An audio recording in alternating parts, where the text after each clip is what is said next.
Okay, so today we're going to do properties of multiplication, starting with the commutative property. The commutative property just tells us that it doesn't really matter what order we put our two numbers that we're multiplying in, because either way we're going to get the same product. And by that, I mean that, like the example, 6 times 4 equals 24. We can also do 4 times 6 equals 24. And all we did here is switch around these numbers that are on the left side of the equal sign, because 6 4 times is the same as 4 6 times.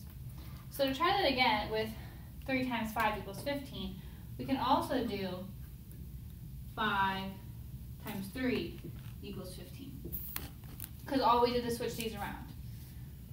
And then to try it just one last time, we have the example 2 times 7 equals 14. Likewise, 7 times 2, 14. And next we're going to talk about the associative property.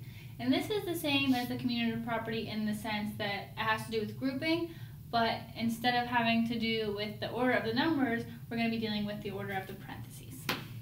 So in this first example, we have 5 times 3 times 2 equals 5 times 3 times 2. But the difference between these sides is where the parentheses are. And either way, we're going to get the same answers, but the only difference is first, we're dealing with the placement of the parentheses. So in this first example, we have 5 times 3 times 2 equals 5 times 3 times 2. But the difference between these sides is where the parentheses are. And either way, we're going to get the same answers, but the only difference is the parentheses dictate what order we solve the problem. So in this one, we have 3 times 2 that we're going to do first, because that's what's in the parentheses, which is 6. And then we're going to multiply it by our outsider, which is the 5. And this is going to get us 30. And then we're going to go over here, and then this time we're going to do 5 times 3 first. And we're going to get 15. And then we're going to multiply it by our outsider, 2.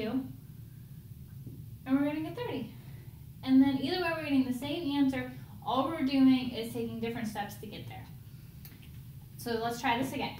So in this example, we have 6 times 2 times 10. We're going to take the one in parentheses first, which is 10 times 2, and we're going to get 20. And then we're going to multiply that by 6. And then 6 and 20 are going to give us 120. And then if we go over to this side, we have 6 and 2 that we're going to do first. That's going to give us 12. And then we're going to multiply that by our outsider, 10. To get the same answer as the left side, 120. All right, and then one last time, with 4 times 3 times 2, we're going to take the 4 times 3 first, 12. Multiply that by our outsider, 2. And we're going to get, for everybody. And then on the right side, we're going to do this again. 3 times 2 equals 6, times our outsider, 4. And get 24. The same as the left side, just a different order.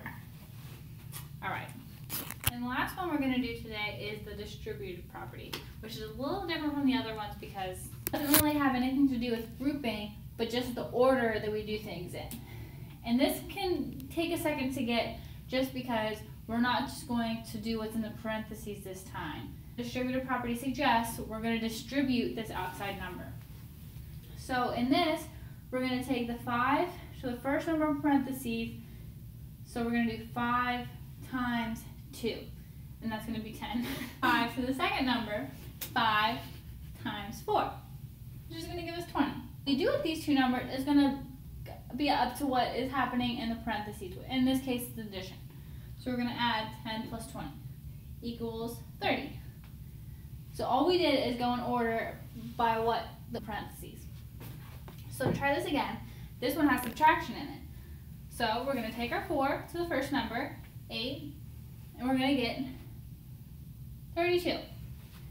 And then we're going to take our 4 to the next number, which is 2. And we're going to get 8. And this is going to be 32 minus 8, which is going to equal 24. All right? And then just one last time, we're going to do 2 times 3 plus 6. So take our 2 to So 3, and that's going to be 6. Plus 2 times 6, which is 12. And then we're going to get 18. And that's a distributive property. And so these are all our properties of multiplication.